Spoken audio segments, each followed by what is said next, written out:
예, 일본의 진정한 사과 반성이 필요한 일 한두 가지가 아닐 텐데요. 한일 경제전쟁의 표면적인 원인이 된 강제동원 피해자들 배상 판결 문제 오늘 좀 더 깊이 들여다보려 합니다. 어떤 언론에서는 강제동원 문제와 관련해서 지분이 남다른 분이다 이런 표현도 쓰던데요.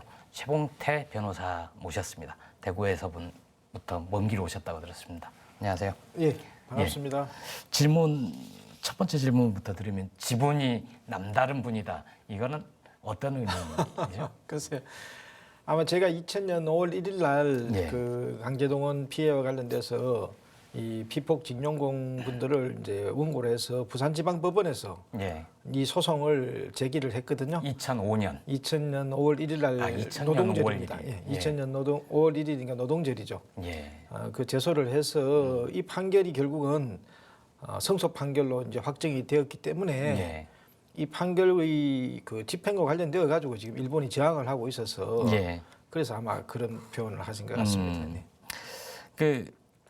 일단 제가 그 일본과 지금 일본이 촉발한 한일 경제 전쟁 한창이잖아요. 네. 근데 그 이제 표면적인 이유는 한국의 대법원 판결, 강제 동원과 관련된 대법원 판결이란 말이에요.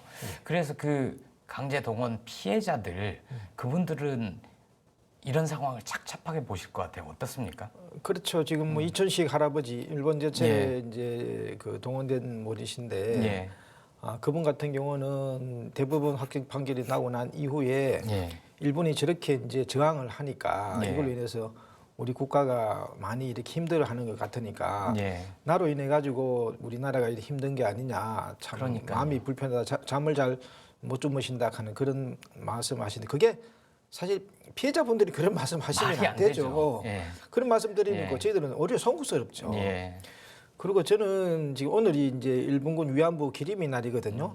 근데 강제동원 피해 중에서 가장 상징적인 것이 예. 일본군 위안부 문제입니다. 지금 예. 우리 소녀상도 있습니다만은 이 강제동원 피해자로서 가장 상징적인 것이 이제 예. 일본군 위안부 문제인데도 이 문제도 지금 아직 우리 정부가 해결을 못 하고 있거든요. 그렇죠.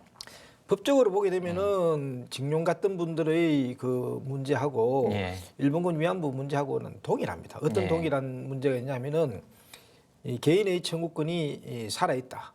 살아있기 때문에 이 부분에 대해서는 구제를 해야 된다. 예. 그래서 개인 청구권을 소멸시켜야 할 과제가 동일하게 예. 있거든요. 지금 일본군 위안부 문제 같은 경우에도 2015년도 합의를 했지만 그게 개인 청구권 소멸시키는 건 아니거든요. 그렇죠. 그건 일본 정부도 인정을 하고 있고 예. 그렇기 때문에 지금도 일본군 위안부 피해자들의 개인 청구권은 양국 정부가 소멸을 같이 시켜서 예. 수호 시위를 거치게 할 의무가 있는 것이고 또 위안부를 제외한 징용이라든지 징명 같은 분들의 개인 예. 청구권은 대법원 판결에 따라서 예. 법적으로 정의를 회복시켜야 할 그런 예. 과제가 있기 때문에 동일합니다. 예. 법적으로 보면은 위안부 문제의 배상 청구권 문제나 예. 강제동원된 분의 배상 청구권 문제는 같기 때문에 저는 예. 동일하다고 보고 있어서 문제는 우리 정부가 이게 풀어가는 방식이 예. 풀기 쉬운 것부터 풀어야 됩니다. 풀기 쉬운 걸 풀고 예. 어려운 걸 해야 되는데 예. 지금 우리 국민들 관심으로 보게 되면 일반적으로 이 강제동원되었던 분들에 대한 관심하고 예. 우리 위안부 피해자인 관심하고는 천양지차거든요. 예. 그 그거는 이제 위안부 할머니들 피해가 훨씬 더 충격적이고 네. 그리고 오래전부터 증언을 해와서 그렇죠. 또 국제적인 문제로 번지고 그래서 그런 거 아닐까요? 그렇죠. 그래서 예. 지금 우리 정부가 이 대법원 판결을 살리기 위해서는 예. 우선 우리 일본군 위안부 피해자의 개별 청구권 문제를 먼저 해결해 줘야 됩니다. 예. 이걸 해결하다 보면은 자동으로 대법원 판결의 의미가 살아나는 것이지 예. 위안부 문제도 지금 해결을 하지 못하면서 국민들 관심 및 전 세계적인 관심이 많은 예. 우리 피해자 문제, 예. 위안부 피해자들의 청구권 문제도 해결하지 않으면서 예. 이거는 제쳐놓고 지금 우리 정부가 일본 정부가 다시 예. 협상 안 하겠다고 이야기하지 않습니까?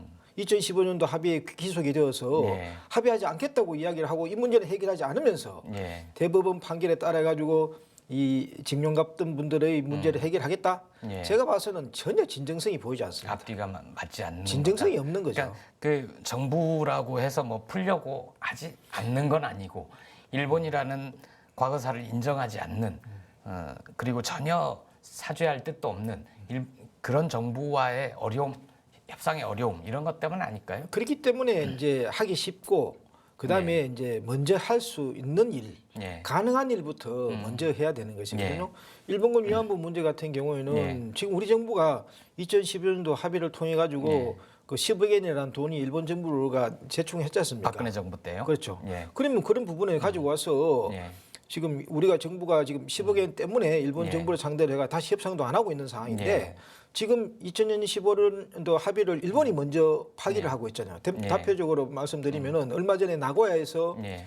평화의 소녀 이렇게 가만히 이렇게 앉아 있습니다. 이렇게 예. 평화에 앉는데 이 평화의 소녀상이 전시되는 것도 참지를 못해가지고 무서워서 예. 이걸 모욕을 하고 철거하겠다고 이야기하잖아요. 중단되고. 그러면은 예. 이게 2015년 합의를 근본적으로 파기하는 예. 거거든요. 왜 예. 2015년 합의라는 건 뭐냐면은 그 합의도 우리 정부도 인정할 수 없다라고 얘기하지 않았나요? 문 대통령도 그 피해자들의 요구를 반영한 합의가 아니다. 아니죠. 예. 아는데 이제 국가 간의 합의를 일단 했기 예. 때문에 그 부분에 대해 가지고 저는 우리 정부가 너무 과도하게 지금 존중을 해주고 있는 것 같아요. 예. 왜 그러냐면은 이미 일본이 파기했으므로 일본이 파기를 우리도 했으면 그렇죠. 굳이 그걸 존중할 필요가 없다. 존중할 필요가 없고 또 예. 우리 지금 문재인 대통령께서는 예. 후보 때 예. 그 잘못된 합의는 파기하겠다 이렇게 공약을 했지 않습니까? 그러면 예. 대통령이 되시고 난 뒤에는 약속은 지켜야죠. 예. 그래서 우리가 파기를 안 하려 했는데 예. 너희들이 먼저 파기를 하니 피해자들의 존엄이라든지 명예를 예. 근본적으로 부정하니 예.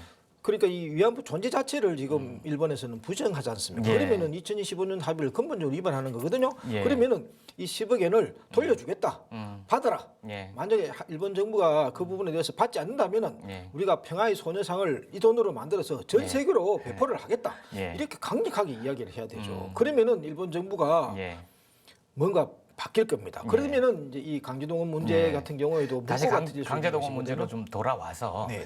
그 작년 12월인가요? 대법원 판결이 네. 그 대법원 판결 이후에 일본 정부가 저렇게 강하게 반발할 거라고 혹시 예상을 하셨나요? 저는 예상을 안 했죠. 예. 왜 그러냐면은 이 판단이 처음 나온 게 아니거든요. 예. 2012년도 5월 24일 날 먼저 판결이 났습니다. 예. 그 대법원에서 이게 지금 피해자들이 구제받아야 한다는 개인 청구에 살아있다는 취지로 예. 원심 파기를 했거든요. 예. 그래서 2012년도 5월 24일 우리 대법원에서 최초로 판단이 났기 때문에 예.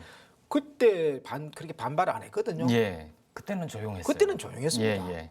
그런데 이번에도 이제 판결이 예. 나면은 그에 따라 가지고 이 지금 그때나 지금이나 다른 게 없으니까 이래 예. 반발하리라 생각 안 했는데 이게 지금 작년에 대법원에서 이렇게 전원 합의체에서 확정 판결이 나고 예. 이제 강제 집행 관련되어 가지고 이렇게 문제가 되니까 이제 반발을 하고 있는데 예. 저는 이게 잘못된 것이거든요. 왜 잘못됐냐면은 강제 집행을 저희들이 하려 그러면은 2012년도 5월 24일 대법원에서 파기시키고 난 후에 예. 하급심인 부산고등법원과 서울 그 고등법원에서 2013년도 7월 달에 예. 가집행이 선고된 판결이 나왔거든요. 예. 그러면 그때부터 강제 집행을 할 수 있었습니다.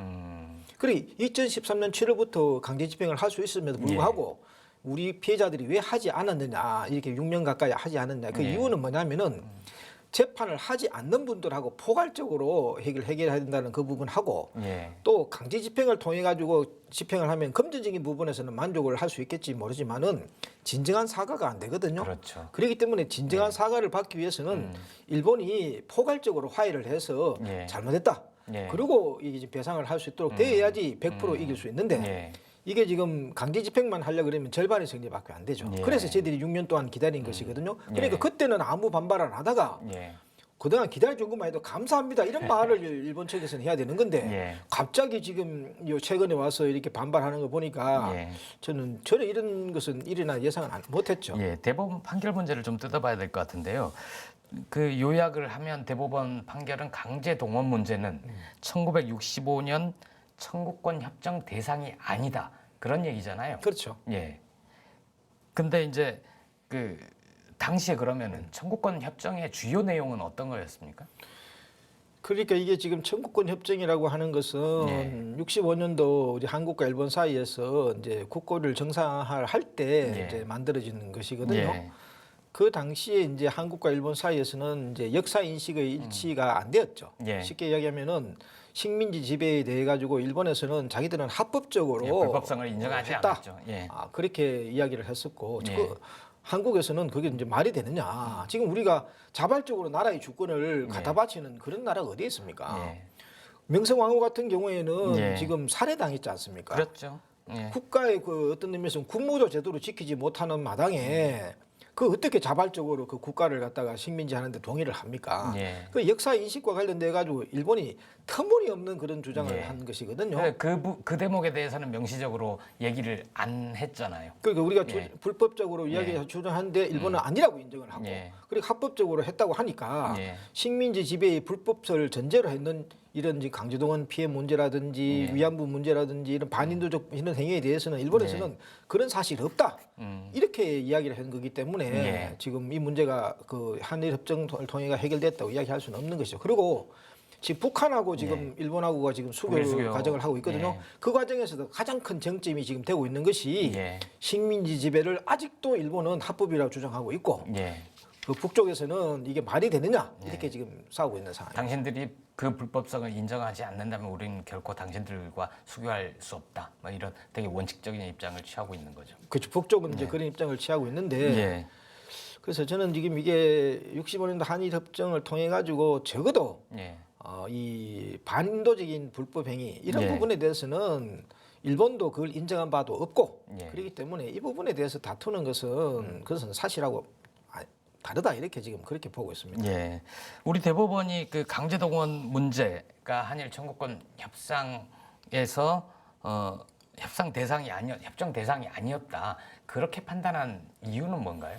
그러니까 지금 한일협정 문서를 지금 전부 다 공개를 2005년에 시켰거든요. 예. 시켜가지고 이렇게 이 관련 서류를 분석을 해보니 예. 식민지 지배의 불법과 관련되어 그런 가지고는 내용은 논의가 없고. 제대로 예. 안 되는 거죠. 예. 또 일본이 그걸 전제로 해서 뭘 하겠다는 그런 협의한 바가 없으니까 반인도적 불법 행위 부분에 대해서는 인정을 받지 못했으니까 예. 그것은 별도라고 하는 것은 너무나 상식적인 그 판단인 거죠. 예. 그래서 지금도 일본이 예.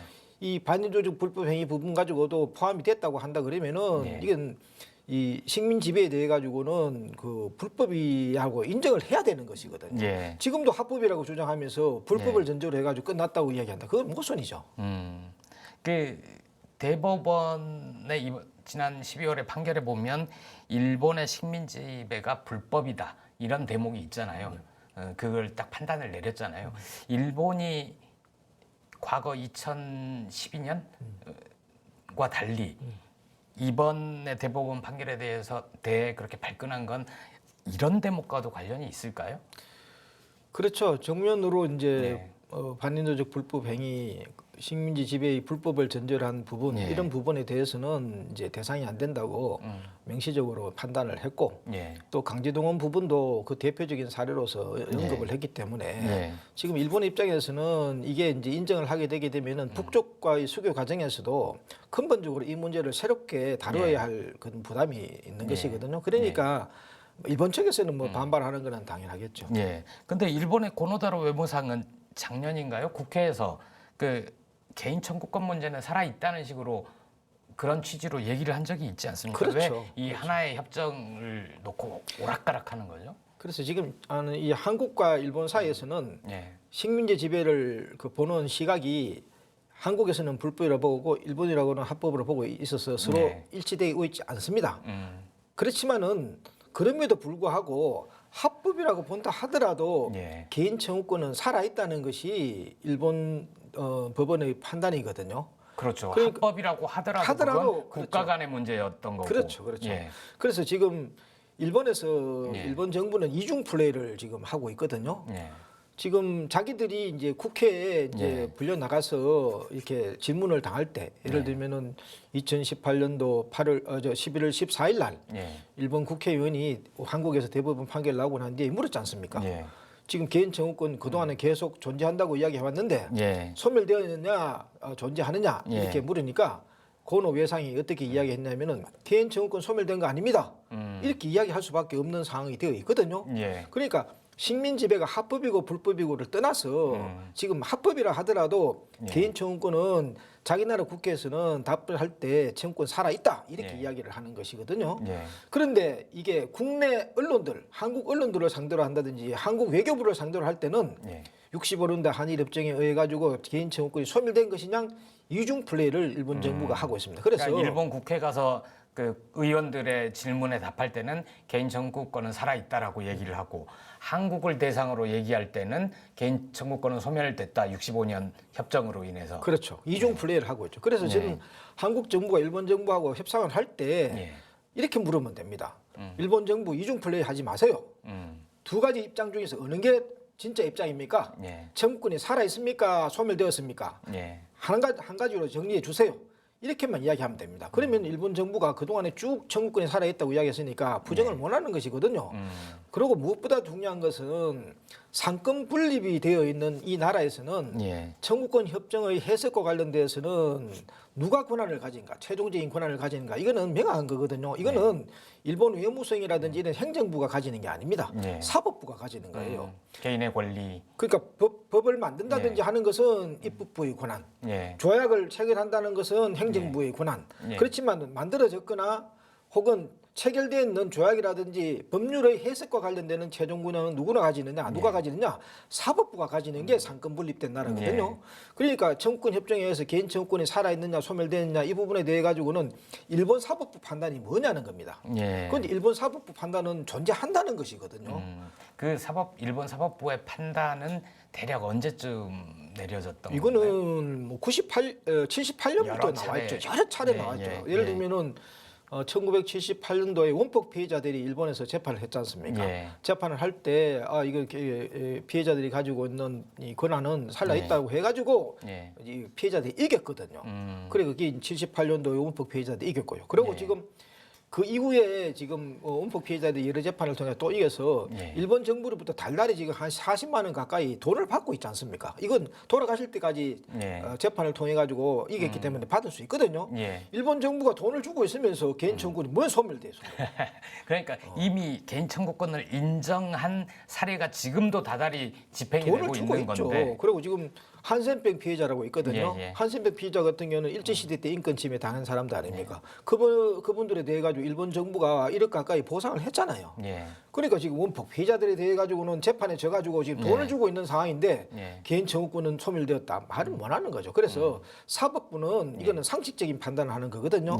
피해자들이 법정에 와 가지고 호소를 합니다. 나 이렇게 인권 침해 당했습니다. 근데 아무런 구제가 안 되고 있습니다. 이렇게 호소를 하면은 일본의 판사님들도 법을 아시는 분이니까 이 들어보니까 이거 개인 청구권은 살아있네. 구제를 해줘야 되겠네. 그렇게 판단해서 개인 청구권 살아있다 판단하는 것이거든요. 그러니까 개인 청구권과 관련된 이게 그냥 강제 동원 문제가 아니라 이전에 아주 다양한 사례들이 있군요. 지금 말씀으로도 원폭 피해자, 한센병, 인권 침해 당하신 분들 이미 일본 정부가 그것을 인정을 하고 배상을 하고 일부분 배상은 아니죠. 일부분 이제 구제는 하고 있죠.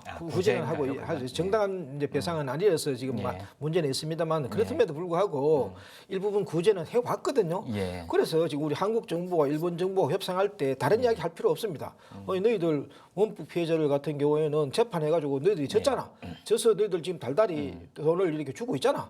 그런데 왜 일본군 위안부 피해자라든지 강제동원 피해자들에 대해서는 왜 구제를 안 해? 너 왜 이렇게 지금 모순되는 행동을 해? 그렇게 인생을 그렇게 살면 안 돼. 이렇게 설득을 하면 돼요. 변호사님이 나가셔야 될 것 같은데요. 그러니까 협상을 할 때 외교부 사람들이 자신감을 가져야 됩니다. 지금 한국 외교부가 어떤 문제가 있느냐 하면은요. 일본 정부가 주지도 않은 돈을 65년 협상 잘해가지고 받아온 것이냐. 그렇게 지금 첫 단추를 잘못 끼워서 지금도 우리 국민들 가운데는 65년 당시에 무상 3억 불이라고 하는 돈을 한국 정부가 받아와서 그 돈을 피해자한테 안 주고 경제개발을 했기 때문에 우리 정부가 책임이 있다. 이런 식으로 잘못된 생각을 많이 알고 있잖아요. 잘못 그렇게 잘못 인식을 하도록 만들고 있거든요. 그런데 65년 당시 무상 3억이라는 하는 것은 돈이 아닙니다. 돈이 아니고요. 이게 10년에 거쳐가지고 생산물과 용역을 제공한 거거든요. 그러면 예를 들면 공장을 짓는 데 필요한 플란트라든지 이런 생산물을 갖다가 이제 제공을 했는데 그러면 그 제공은 누가 하느냐? 일본의 전범 기업들이 제공을 합니다. 10년에 걸쳐. 그러면 돈은 누가 받느냐? 전범 기업들이 돈을 버는 거예요. 한국 정부는 그 관련돼가 돈 받아온 게 아니거든요. 그런데 그게 무슨 피해자들에 대한 보상이 됩니까? 뒷돈이 있었다. 그거를 공화당이 선거자금으로 썼다. 이런 얘기는 있지 않습니까? 그러니까 그거는 이제 진실이 좀 더 밝혀져야 되는데 이렇게 생산물이라든지 용역을 통해 가지고 또 한국에 제공을 할 때 최근에 나온 자료를 보니까 일본에서 납품할 때보다는 아주 비싸게 납품을 해서 값을 비싸게 쳐가지고 그렇죠. 그냥, 그래서 전범 기업은 이중으로 돈을 벌지 않습니까? 예. 그리고 그런 걸 하기 위해 가지고 한국 정치권에 뭐 로비를 했을 가능성은 충분히 있죠. 예. 그런데 그게 무슨 피해자에 대한 보상입니까? 그래서 그렇게 보상을 받아왔다는 이야기를 한국 정부가 하면 안 되는데 예. 왜 자꾸 무상 3억을 보상을 받아왔다고 이야기하냐 하면은 65년 당시에 이렇게 사죄도 못 받고 예. 이 식민지 지배가 불법이라는 것도 인정도 못 시키고 예. 또 한 푼도 이렇게 배상금을 못 받아올 경우에는 우리 정부가 도대체 뭘 해가지고 이렇게 일본 정부를 상대로 이렇게 이게 굴욕적인 협상을 했느냐? 네, 안 그래도 그 당시에 그 협정을 앞두고도 대학생, 뭐 그렇죠. 시민들 반대가 엄청났잖아요. 그렇죠. 그래서 계엄령이었던가요? 당시에? 그렇죠. 6.3 예. 그 사태라고 그때 있었는데 그래서 우리 국민들의 정당한 저항을 갖다가 억누르기 위해서 우리 정부가 이렇게 트릭을 쓴 거죠. 아, 우리가 협상을 잘했다. 예. 그래서 이 무상 3억을 받아왔다. 예. 그러니까 조금 참으세요. 경제개발해가지고 급하니까 우리 잘 살고 안 돼 이야기합시다. 이렇게 국민들한테 예. 어떤 의미에서는 이 사실과 다른 이야기를 했기 때문에 그것 때문에 지금도 아직까지 우리 국내에서 보면은 65년도 협상할 때 일본으로부터 잘 이 보상금을 받아와서 이게 피해자들 안 준 우리 책임이다. 이런 잘못된 인식이 굉장히 당시에 커져 무상 있습니다. 3억 달러, 유상 2억 달러였던가요? 예. 제가 예전에 어떤 자료를 보니까 일본 식민지 피해를 입은 다른 여러 나라들도 있잖아요. 다른 나라들과 비교해도 우리나라의 그 액수가 합쳐서 뭐 돈으로 오지 않았더라도 5억 달러가 좀 터무니없이 적더라고요. 터무니없죠. 예. 예를 들어 무상 3억 불이라는 그 가치에 대해서 한번 생각을 해볼까요? 무상 3억 불에 대해가 일본에서는 뭐그 당시에 뭐 이게 큰 돈을 줬다 그런 이야기했는데 그런 이야기 나오면 저는 일본 사람들한테 딱 이렇게 이야기합니다. 자, 당신들 원폭 피해에 대해가 너희들 피해자라고 이야기하니까 그러면 나가사키 뺍시다. 그 히로시마 중에서 부상 당한 사람이라든지 살은 사람 뺍시다. 그 당시에 히로시마에서 원자폭탄에 맞아서 죽은 우리 한국인들이 몇만 명인 줄 압니까? 그러면 최소한 한 3만 명 됩니다. 그러면 무상 3억을 3만 명으로 계산해 보세요. 그러면 만 불입니다. 만 불은 지금 얼마입니까? 1,000만 원이거든요. 이게 대단한 배상 금액입니까? 여러분 원자폭탄 맞아가지고 억울하게 죽은 사람한테 물론 지금 65년 당시니까 조금 환율이라든지 이렇게 지금 현재 가치가 다르지겠지만은 그렇다 하더라도 만 불이면 1,000만 원이거든요. 그 돈을 주놔놓고 우리 36년 동안 이렇게 당한 거 그거에 대한 이게 배상금이라고 그게 큰 돈이라 생각하세요. 이런 이야기하면은 양심을 가진 사람들은 입을 딱 다뭅니다. 그렇게 지금 한국 정부가 일본 정부하고 협상할 때 그렇게 해야 됩니다. 예. 그러게요. 그 강제동원 배상 문제 그 피해자분들은 지금 원하는 게 무엇인가요? 아까 말씀에 따르면 예전에 벌써 그 강제 집행을 할 수 있었지만 6년이라는 시간 동안 기다린 거는 완벽한 승리를 위해서 일본 쪽이 자신들의 잘못을 진정성 있게 사과하기를 바라는 그런 것도 포함되어 있는 거죠. 그렇죠. 이게 지금 피해자들이 바라는 것은 법적 정의를 회복시켜 달라는 것이거든요. 그분들이 뭐 구걸 한다든지 동량한다든지 하는 게 아니거든요. 법의 판단에 따라 가지고 정의를 회복해 달라는 것이고요. 그러면 법적 정의라고 하는 건 뭐냐 하면은 중대한 인권 침해를 당한 경우는 세 가지 단계로 나눠야 됩니다. 하나는 첫 번째 단계는 사실 인정입니다. 사실 인정을 하고 난 뒤에 그 다음에 이제 그 사실 인정을 전제로 한 그 사죄와 법적인 배상 그리고 재발 방지 약속이거든요. 이 세 가지가 이루어져야지 피해자들한테는 정의가 회복되는 것이거든요. 그런데 지금은 사죄나 배상까지 갈 단계도 아닙니다. 사실 인정 자체를 안 합니다. 예를 들면 일본군 위안부 같은 문제에 대해도 지금 이 부분에 대해 가지고 일본에서 사실 인정 안 하잖아요. 사실 인정 안 하는데 어떻게 사죄하고 배상까지 나갑니까? 그래서 저는 우리 정부가 지금 이 대법원 판결을 살리기 위해서는 하기 쉬운 것부터 하라고 이야기합니다. 하기 쉬운 게 이게 일본군 위안부 문제 같은 경우는 이거는 그 전 세계에서도 이런 중대한 인권 침해는 회복되어야 한다고 지금 이야기하지 않습니까? 유엔 인권위에도 이야기를 하고 있지 않습니까? 심지어 미국에서도 결의안이 나왔지 않습니까? 채택을 하고 이런 부분에 대해 가지고 이 법적 정의를 회복시키지 못하면은요. 이 강제동원 그 외의 강제동원 문제는 더 어려워지는 것이거든요. 그리고 오늘 지금 이게 제가 이게 지금 그 한겨레 여기에 나와서 지금 말씀드립니다만은 일본군 위안부 피해자 중에서도 가장 쉬운 게 또 하나 있습니다. 문옥주 할머니 군사 우편 저금이라고 있습니다. 이거는 뭐냐면은 문옥조 할머님께서 살아 계실 때 지금 그 일본에 가서 일본으로 내가지고 여러 가지 고통을 당하시면서 지금 버마에서도 고생하셨고 그러거든요. 그러면서도 그 당시 받았는 팁이라든지 이런 것들을 갖다가 악착같이 모아서 저축을 하죠. 그게 군사우편 저금이라는 돈이 있습니다. 군사우편 저금이 지금 저기 후쿠오카에서 보관하고 있거든요. 그거는 군이 개입했다는 명백한 증거 아닌가요? 그렇죠. 군사우편 저금이라고 하는 것은 군이 관여하지 않으면 군사우편 저금의 대상이 안 되는 것이거든요. 그러니까 군이 개입을 했다는 직접 증거가 되는 것이고 그 돈은 지금 일본에서 보관되어 있습니다. 그래서 일본군 위안부 문제를 해결하기 위해서는 일본에 있는 시민들이 호응을 얻어야 되거든요. 저는 일본에 가게 되면은 문옥조 할머님의 군사우편 저금을 이야기하게 되면 왜 그 저금 개인 재산인데 왜 안 돌려줘? 이거는 배상과 보상 차원도 아닙니다.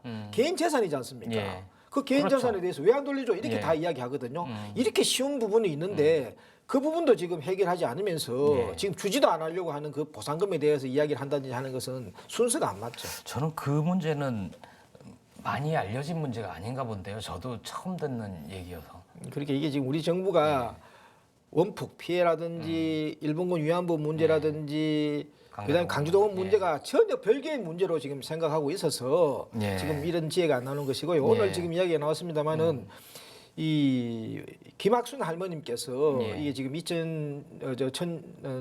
91년도에 이게 커밍아웃을 하실 때 그 근본적인 배경이 된 것이 원폭 피해자가 있습니다. 이맹이라고 하는 피폭자께서